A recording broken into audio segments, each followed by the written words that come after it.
ዛሬ ላይ ፋሽን አለባበስ ብቻ ሳይሆን አኗኗር ዘይቤ በሆነበት ዓለም ለ40 ዓመታት ያህል በፋሽን ኢንዱስትሪው እንደ ውበትና የቅንጦት ብራንድ ተደርጎ የሚወሰደው ዲዮር በዓለም ላይ ካሉ ዝነኛ በቢሊዮን የሚቆጠሩ ዶላሮችን የሚያንቀሳቅስ የፋሽን ብራንድ ሲሆን የክብርና የውበት ምልክት ሆኖ ቆይቷል። ታዲያ ዲዮር እንዴት ተጀመረ? እስከዛሬ ድረስ እንዴት ተፈላጊ ብራንድ ለመሆን በቃ?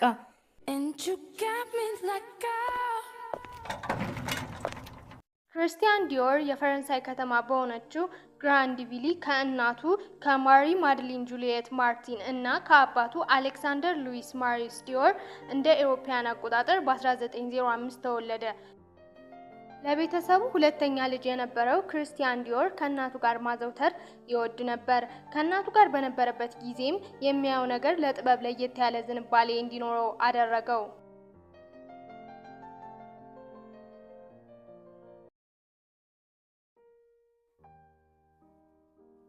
በዚህ ምክንያት የስነ ህንጻ ባለሙያ መሆን ቢፈልግም አባቱ ግን ዲፕሎማት እንዲሆን በፓሪስ ፖለቲካል ሳይንስ እንዲያጠና አደረገው። ከዛም እንደጨረሰ የራሱን የጥበብና የዲዛይን ጋለሪ ከፈተ። ነገር ግን በወቅቱ ከእናቱና ወንድሙ በመሞታቸው እንዲሁም በዓለም የኢኮኖሚ ውድቀት ሳቢያ ጋለሪው ተዘጋ። በዚህ ምክንያት ራሱን ለመደገፍ በፓሪስ በሌሎች የፋሽን ቤቶች ልብስ መንደፍ ጀመረ።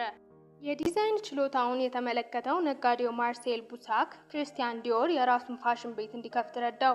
ከዚያ በኋላ የፋሽን ታሪክን የቀየረ ጊዜ መጣ። ወቅቱ የሁለተኛው የዓለም ጦርነት ጊዜ ስለነበር ሴቶች ቀለል ያሉ ልብሶችን ይለብሱ ነበር፣ ምክንያቱም የጨርቅ እጥረት ነበር። ዲዮር ግን ረጅም ቀሚሶች፣ ቀጭን ወገብ፣ ውብ የሴት ቅርጾች፣ ውድ ጨርቆችን ይጠቀም ነበር። በ1947 ክርስቲያን ዲዮር የመጀመሪያ የፋሽን ስብስቡን አቀረበ። የስብስቡንም ስም ኮሮል ሲል ሰየመው። ይህም ማለት የአበባ ቅጠሎች ቅርጽ የመሰለ ማለት ሲሆን በጣም የታወቀው ልብስ ባርሱዊት ይሰኛል። ይኸውም የፋሽን ኢንዱስትሪውን ቀየረው። ክርስቲያን ዲዮር የፈረንሳይ አብዮት አባል የነበረችው እህቱ ካትሪን ዲዮርን ማስታወሻ በማድረግ ሚስ ዲዮር የተሰኘውን ሽቶ አመረተ። ነገር ግን በአስደንጋጭ ሁኔታ ክርስቲያን ዲዮር በጥቅምት 24 በ1957 በኢታሊ ሞንቲ 52 ዓመቱ ከዚህ ዓለም በሞት ተለየ። ብዙዎች ኩባንያው እንደሚወድቅ አሰቡ። ነገር ግን የ21 ዓመቱ ይቭስ ሴንት ላውረንት ድርጅቱን አዳነው። ጆን ጋሊኒዮ፣ ራፍ ሳይመንስ፣ ማሪያ ግራዚያ ድርጅቱን መሩት።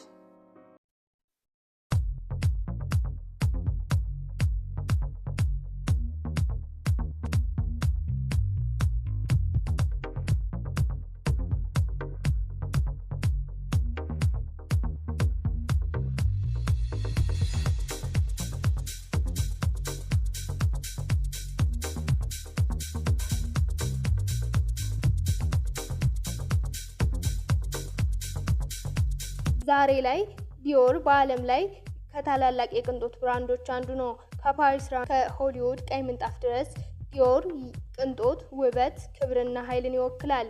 አሁን ላይ ዲዮር ባለቤትነቱ በአርናልድ ፋሚሊ ሌክዠሪ ግሩፕ በሆነው በኤልቪኤምኤች ስር የሚገኝ ሲሆን አሁን ላይ በሴቶች፣ በህፃናት፣ በወንዶች ልብሶችና በጌጣጌጥ ትኩረቱን አድርጎ ይሰራል።